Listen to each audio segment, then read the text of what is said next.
नमस्कार दोस्तों, कैसे हो आप सब लोग। वागर्थ एकेडमी के यूट्यूब चैनल पे आप सभी का हार्दिक स्वागत है।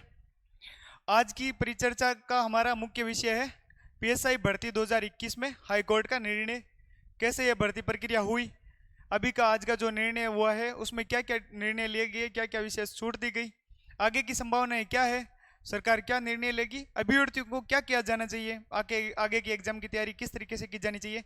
इन बहुत सारी बातों पे हम डिस्कशन करेंगे, चर्चा करेंगे। उसके साथ ये भी देखेंगे किन के साथ न्याय हुआ है, किन के साथ अन्याय हुआ है, उसके बारे में भी कुछ चर्चा हो सकती है।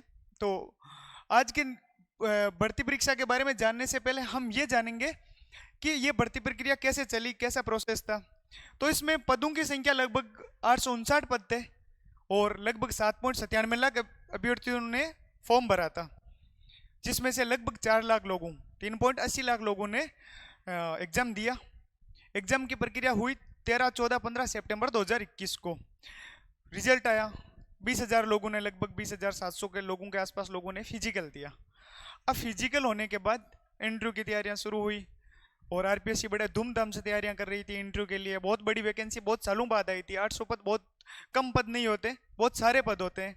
और उसमें भी सबसे बड़ी बात थी कि इसमें एपी के पद, जिसको मुख्य तौर पर राजस्थान पुलिस बोलते हैं, उसके पद बहुत ज्यादा आए थे। 759 पदों में से लगभग 859 पदों में से लगभग 700 पदों के आसपास एपी के पद आए थे और बहुत ज्यादा एक्साइटमेंट चल रही थी। बहुत सारे थानेदार नए मिलने वाले थे, पर इस पे कुछ ना कुछ एक सन्नी भर्ती पे बैठ गया।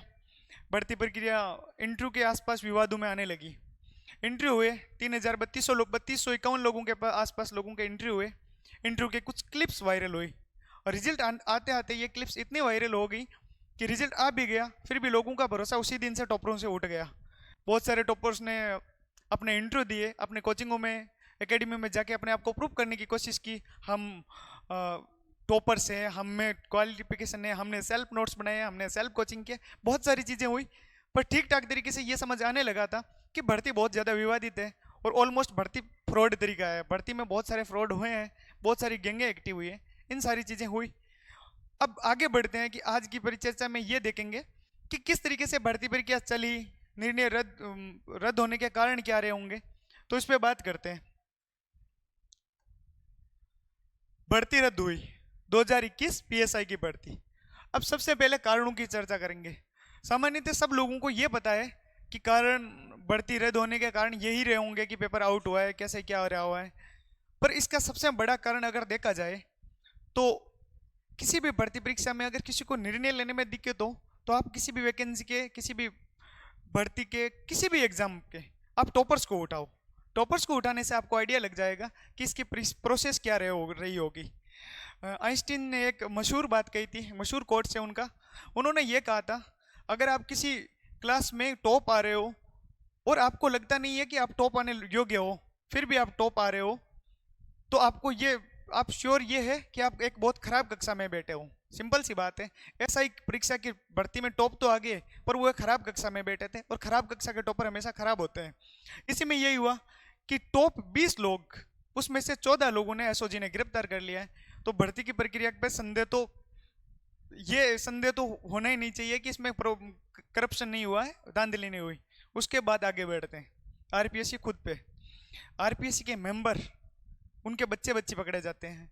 कटारा साहब तो क्या बोले उनको, कटारा जी पकड़े जाते हैं और रायका जी, बाबूलाल जी रायका, कटारा जी पकड़े जाते हैं।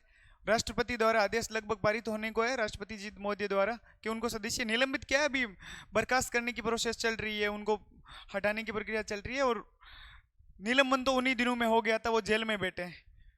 2 लोग हो गए, आरपीएससी और अभ्यर्थी। तीसरे नंबर पे आती है गैंग। ऑलमोस्ट राजस्थान की बहुत बड़ी बड़ी गैंग इसमें एक्टिव पाई गई। ठीक ठाक कोचिंगों की इसमें एक्टिवनेस देखी गई, जिनको कोचिंगों को ध्वस्त कर दिया गया।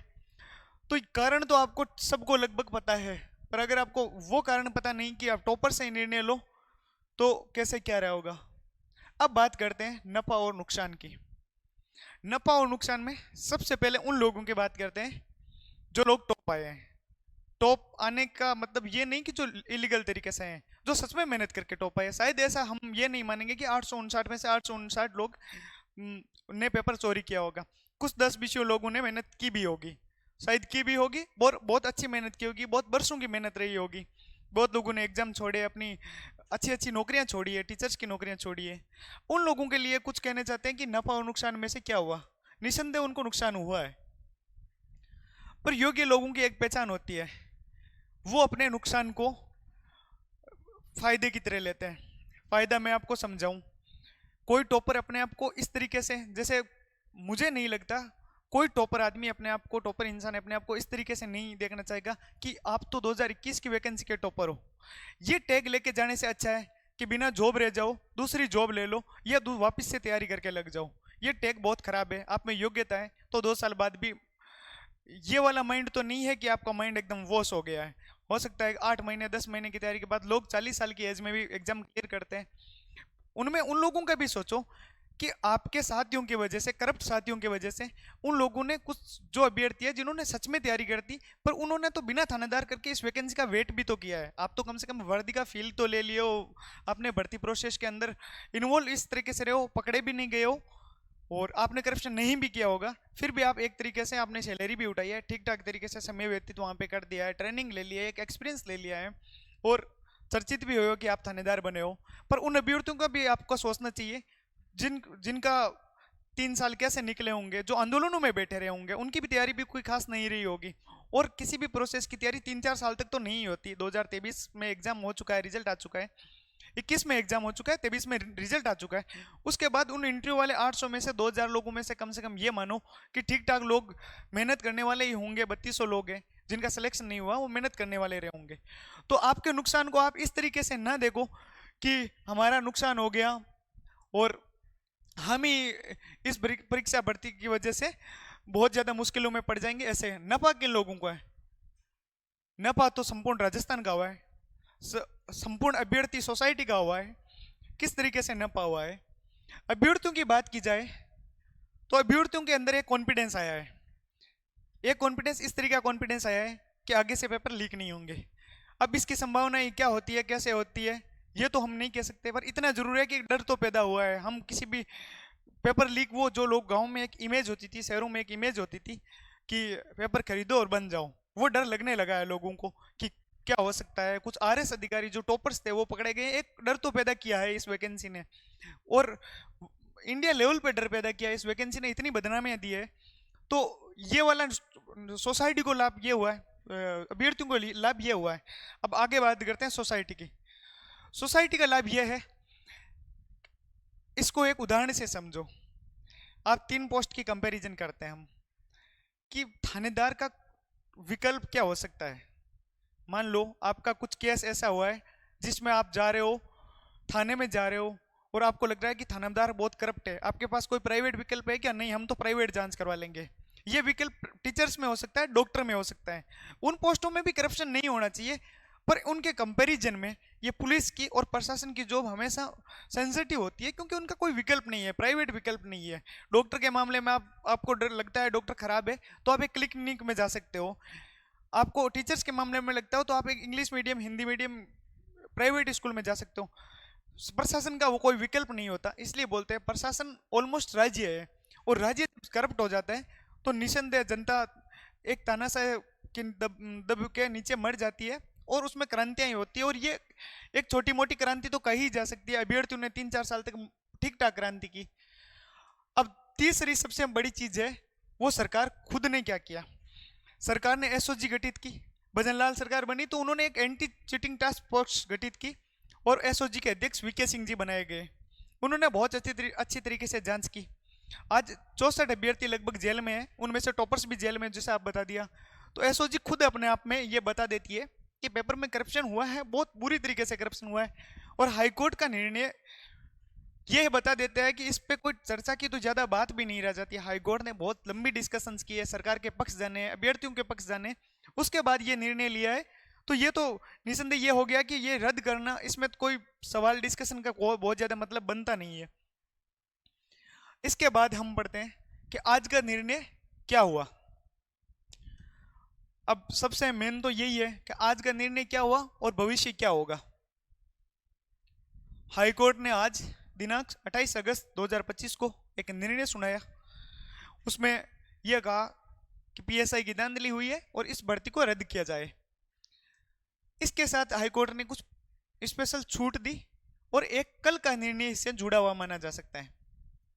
कल हाईकोर्ट ने एक निर्णय दिया था, उसमें यह बोला था कि जो पिछली वैकेंसी है 2021 की वैकेंसी है, उनके कुछ सभी अभ्यर्थियों को इस नई वैकेंसी है 2025 वाली वैकेंसी में शामिल की जाए। सारे रूप में किसी भी अभ्यर्थी को 2021 की वैकेंसी और एज के आधार पर आउट नहीं किया जाए, उसको इस वैकेंसी का हिस्सा बनाया जाए। ये हो गई, इसको देखा जाए तो एज की छूट। आपको एज आउट हो रहे हो फिर भी आपको एक विशेष छूट दी जा रही है और एज में छूट के साथ आपको इस 2025 की प्रक्रिया में शामिल किया जा रहा है। तो हाईकोर्ट ने बहुत ज्यादा बैलेंस्ड निर्णय दिया। सरकार का पक्ष जाना है, अभ्यर्थियों का पक्ष जाना है। योग्यता में कोई छूट नहीं दी है। योग्यता जो होती वही एसआई की, जो पीएसआई की बेसिक योग्यता है, आपको ग्रेजुएशन होना चाहिए, वो योग्यता हमेशा रहती है और वही योग्यता है। एज में छूट अपने आप में योग्यता में कोई, आपको ये मान लो कि योग्यता के मामले में मैं ये बात करना चाहता हूं कि 2021 में जो इंटरव्यू दिया है उनको क्या स्पेशल योग्यता, स्पेशल कुछ प्रोविजंस दिए गए हैं? तो ऐसा कोई प्रोविजन नहीं किया गया कि उनको एक्स्ट्रा नंबर दिए जाएंगे, उनको एक्स्ट्रा बेनिफिट दिए जाएंगे, उनकी कोई ट्रेनिंग में छूट होगी, ऐसा कोई प्रोविजन नहीं है। आपको सिंपल रूप में उन्हीं अभ्यर्थियों के साथ शामिल होना है जिन्होंने किसी भी एग्जाम में फेल हुए हो, किसी भी एग्जाम में नहीं शामिल हुए हो, वो पहली बार शामिल हो, उनके समान रूप से शामिल होना है। पद क्या हुआ? सबसे बड़ी बात तो पदों के मामले में बोली जा सकती है। नए और पुराने अभ्यर्थियों या जो इस प्रक्रिया में शामिल थे, चयनित थे, उनके सबके लिए पदों की संख्या बहुत ज्यादा है। ऑलमोस्ट ये मान लो कि थानेदारों के इतिहास में ऐसी वैकेंसी कभी नहीं होगी। हाईकोर्ट ने सीधा बोला है 5 अप्रैल को पेपर होगा, उसमें 1912 पद होंगे। पहले के जो पद है उनके साथ 859 पदों को इंक्लूड किया जाएगा। तो ये पदों के मामले में आप निश्चिंत रहो कि अगर आप ठीक ठाक पढ़ाई करते हो, कंपटीशन है, इसमें ये गारंटी तो नहीं हो सकती कि सब लोगों का होता है, पर आप अच्छी पढ़ाई करते हो और आप में योग्यता है तो आप ये एग्जाम आराम से क्वालिफाई करोगे, इसे कोई संदेह नहीं हो सकता इसके बारे में। ये तो हो गई निर्णय के बारे में बात, हाईकोर्ट ने क्या छूट दी, क्या रहा होगा। अब कुछ लोगों को ये हो सकता है कि हम तो हाईकोर्ट को चैलेंज करेंगे, हम भविष्य के बारे में क्या जानते हैं, भविष्य के बारे में क्या संभावनाएं है। तो बहुत बार ऐसा होता है कि एकदम से कुछ चीजें होती है, जैसे आरएस की वैकेंसी में मैंने खुद ये फील किया, कुछ लोगों के उनका बहकावा तो नहीं बोल सकते, पर ये हो सकते हैं कि मिसगाइडेड हम हो जाते हैं कि वैकेंसी को आगे बढ़वाते हैं, जबकि आरपीएससी ने कोई वैकेंसी आगे बढ़ाई नहीं और ठीक ठाक लोगों का 1 महीना आराम से खराब हो गया। ये भविष्य की रणनीति इसी पे बेस्ड है कि क्या हो सकता है वैकेंसी में। और अगर आपको ठीक ठाक इतिहास मालूम होगा कि पुराने मामलों में हाईकोर्ट और सुप्रीम कोर्ट में क्या रहा होगा, हाईकोर्ट किस तरीके से काम करता है, सुप्रीम कोर्ट किस तरीके से काम करता है, और इन मामलों में हाईकोर्ट से ज्यादा सुप्रीम कोर्ट किस तरीके से सख्त पेश आता है, वो आपको जानना बहुत ज्यादा जरूरी है। आपकी रणनीति इस पे बेस होनी चाहिए। इसमें आपको भीड़ जुटानी या भीड़ का हिस्सा बनने से ज्यादा अपने फ्यूचर की सोचनी चाहिए।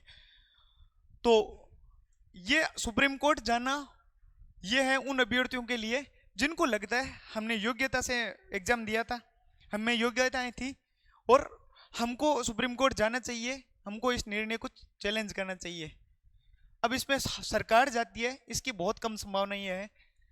एक औपचारिक रूप से राज्य सरकार अगर खिलाफ जाए तो अलग बात है, बाकी सरकार की संभावना बिल्कुल नहीं है, नगण्य संभावना है। आपको जाना है अपने स्तर पर।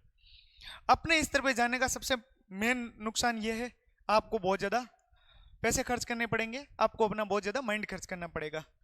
पूरा उसमें यह भी होगा कि आप चैलेंज करते करते इस प्रोसेस 5 अप्रैल वाली प्रोसेस से बाहर हो जाओगे। आपका एक प्रोसेस इतना लंबा चलेगा, आपको ये सोचना ही पड़ेगा कि सुप्रीम कोर्ट ने पुराने निर्णय क्या दिए होंगे।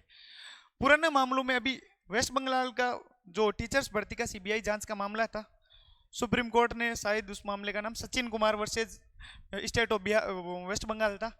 उसमें सुप्रीम कोर्ट ने 4 गाइडलाइंस बताई, निर्णय दिया, साथ में 4 गाइडलाइंस बताई कि किन तरीके से अभ्यर्थियों को ध्यान रखना जानी चाहिए, किस तरीके से सरकार को ध्यान रखना जाना चाहिए।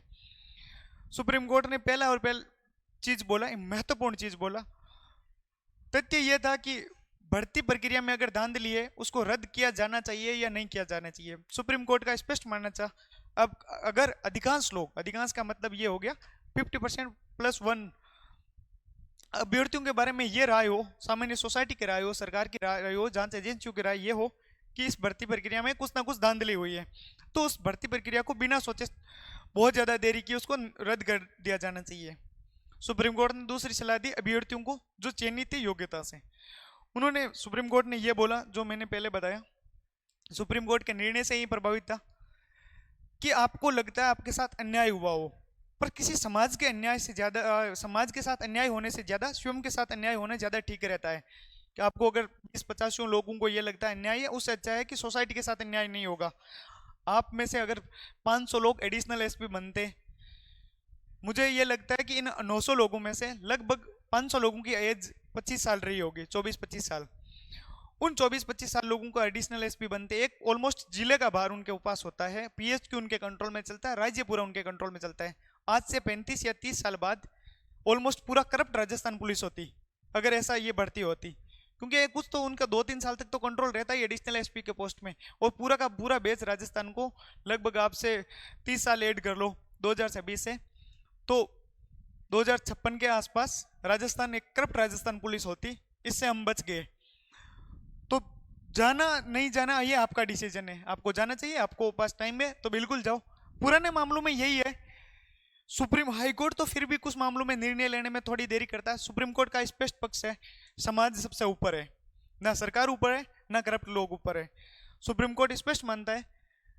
हाई कोर्ट थोड़ी सुनवाई ज्यादा करता है, क्योंकि हाई कोर्ट की प्रक्रिया सुनवाई की ज्यादा है। सुप्रीम कोर्ट की प्रक्रिया निर्णय प्रक्रिया बड़ी फास्ट तरीके से चलती है। उन्होंने सचिन कुमार मामले में हो, हरियाणा के जो चौटाला जिसमें जेल गए थे चौटाला जी सीएम, उसमें भी उन्होंने भेजा था। एसएससी सीजीएल के मामले में भी उन्होंने कुछ गाइडलाइंस की थी। यूजीसी नेट के मामले में उन्होंने अपने दिशा निर्देश वही दिए थे, हालांकि भर्ती प्रक्रिया रद्द नहीं हो पाई थी, फिर भी दिशा निर्देश यही थे कि इस प्रक्रिया को पारदर्शिता के साथ किया जाना चाहिए और जरूरत पड़ेगी तो किसी भी एग्जाम को रद्द किया जाना चाहिए। ये तो बात हो गई उन अभ्यर्थियों के लिए जो चैलेंज करना चाहते हैं। संभावना की बात करो तो मेरा यह मानना है, पुराने निर्णय आप पढ़ो, आप अपने स्तर पे पढ़ो, लगभग नगण्य संभावना है इस प्रक्रिया में कुछ भी चेंज होने की। भर्ती प्रक्रिया रद्द है और सुप्रीम कोर्ट रद्द में कोई इंटरफेरेंस नहीं करेगा और इस प्रक्रिया को रद्द ही माना जाएगा। आप अगर किसी भी तरीके से किसी भी सोर्स से पढ़ के आप कंफर्म करना चाहते हो कर सकते हो। दूसरे वो अभ्यर्थी है जो एक तो सिलेक्टेड है, सिलेक्टेड 2021 में हुए, उनको लगता है कि भाई अब क्या करा जाना चाहिए। 5 अप्रैल की 2026 में जो एग्जाम हो रहा है 1912, उसकी तैयारी की जानी चाहिए या नहीं की जानी चाहिए। दूसरे अभ्यर्थी है जो चयनित नहीं है, अभ्यर्थी मात्र है, उनके 5 अप्रैल के बारे में क्या तैयारी होनी चाहिए। दो तरह के अभ्यर्थी है। मेरा स्पष्ट तौर पे यही मानना है, आज निर्णय हो गया, जिसको योग्यता के बाद फेल हुआ है उसके बाद भी उनको आज से या 1-2 दिन रो धो के प्रोसेस से, ठीक है बुरा लगता है कि आपने बहुत सालों की मेहनत की है, उसके बाद भी प्रोसेस का हिस्सा बन जाना चाहिए। एक ईमानदार पोस्ट का हिस्सा बनोगे, प्राउड फील करोगे, शायद आपको 2 साल बाद ये लगेगा कि मेरा 2 साल का बस पैसा कटा है और कुछ नहीं हुआ है, 2 साल प्रमोशन में लेट हुआ हूँ। एडिशनल एसपी से अच्छा सीआई बन के खुश रह लेना, पर इस प्रक्रिया का हिस्सा जरूर बनना चाहिए।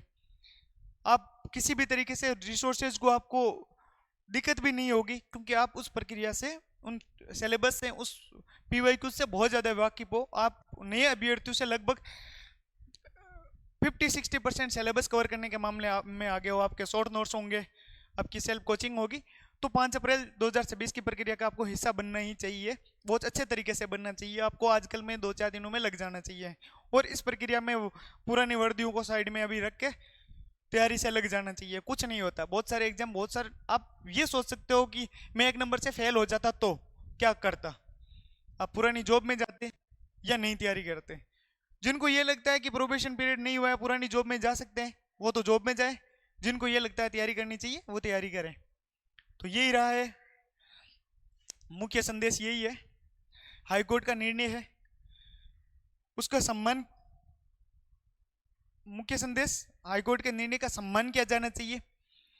हाईकोर्ट अपने आप में एक संवैधानिक संस्था है, संवैधानिक बॉडी है, उसको चैलेंज करने के पीछे बहुत सारे तर्क काम करते हैं। उन तर्कों के आधार पर आप उस प्रक्रिया का हिस्सा बने। बहुत सारे वकील ऐसे होंगे जो आपको ऐसा मिलेंगे कि 2000 रुपया दो, हम आपको इस प्रोसेस में जितवा देंगे, हरवा देंगे। अपना पैसा फालतू में ना फूंके, बहुत ज़्यादा सोच समझ के फूंके।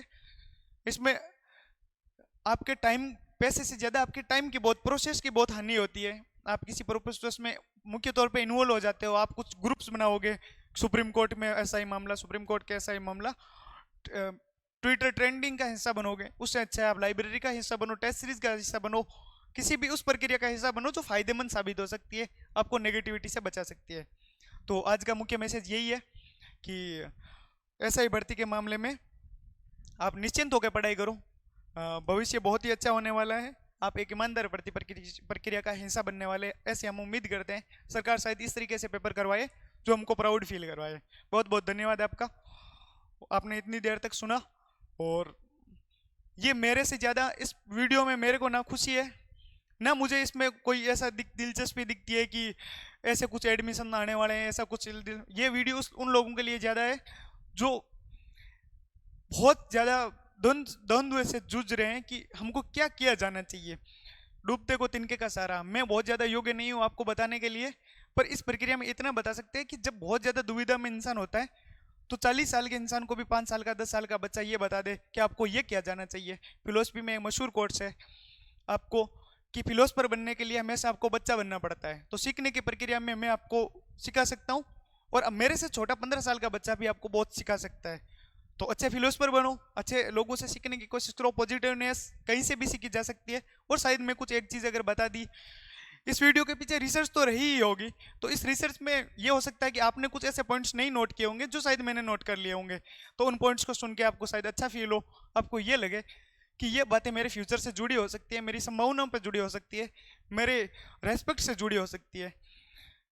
हमारे जो सर पढ़ाने आते हैं वो आजकल बताने में ऐसा होता है कि 2018 खुद बैच बताते हैं। बहुत सारे लोग थानेदार होते हैं कि हम 2018 बैच से हैं, उनको ये कहना पड़ रहा है इस वजह से कि 2021 की प्रक्रिया बहुत खराब तरीके से हुई।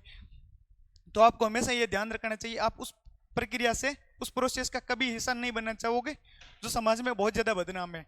आप 2025 ईमानदार वैकेंसी का हिस्सा बने। बहुत बहुत धन्यवाद। जय हिंद।